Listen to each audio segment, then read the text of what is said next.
మిథున రాశి వారి యొక్క శ్రమకు ఈ వారం తగిన ప్రతిఫలం దక్కుతుంది. కీలకమైనటువంటి సమావేశాల్లో చురుగ్గా పాల్గొంటారు. సంఘంలో పలుకుబడి మరియు గౌరవం కూడా ఈ రాశి వారికి పెరుగుతుంది. ముఖ్యమైన కార్యక్రమాలు వేగంగా పూర్తవుతాయి. నూతన పరిచయాల వల్ల ఈ వారం ఈ రాశి వారు ఉత్సాహంగా గడుపుతారు. గృహ నిర్మాణ ప్రయత్నాలు కూడా చక్కగా కలిసి వస్తాయి. ఆర్థిక పరంగా చూస్తే కొంతకాలంగా పడుతున్న ఆర్థిక ఇబ్బందుల నుంచి ఈ వారం వీరికి విముక్తి లభించే అవకాశం ఉంది. రుణదాతల ఒత్తిడి కూడా తగ్గుముఖం పడుతుంది అని చెప్పవచ్చు. కాబట్టి ఆర్థికంగా బలవంతులయ్యేందుకు చేసే ప్రయత్నాలు ఈ వారం ఈ రాశి వారికి బాగా కూడా అనుకూలిస్తాయి.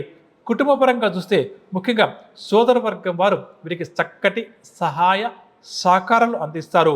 బంధువుల నుంచి అందిన ఒక సమాచారంపై కుటుంబంలో చర్చలు కూడా జరుపుతారు అని చెప్పవచ్చు. ఆరోగ్య విషయానికి వస్తే గతం కంటే కూడా ఈ వారం వీరి ఆరోగ్యం మెరుగుపడుతుంది. దీనివల్ల వీరు కూడా కాస్త ఊపిరి పీల్చుకుంటారు. అదేవిధంగా వృత్తి ఉద్యోగాల మీద కూడా కాస్త వీరు శ్రద్ధ వహిస్తారు చెప్పవచ్చు. ఎందుకంటే ఆరోగ్యం మెరుగుపడుతుంది కాబట్టి కాస్త అటువైపు ముందుకు వెళ్తారు. వ్యాపారస్తుల విషయానికి వస్తే వ్యాపారాల్లో అనుకున్న లాభాలు ఈ వారం దక్కుతాయి. దీనివల్ల వీరు ఉత్సాహంగా గడుపుతారు. అదేవిధంగా భాగస్వాముల మధ్య ఏదైనా కూడా చిన్న చిన్న మనస్పర్ధ లాంటివి ఉంటే అవన్నీ కూడా తొలగిపోతాయి.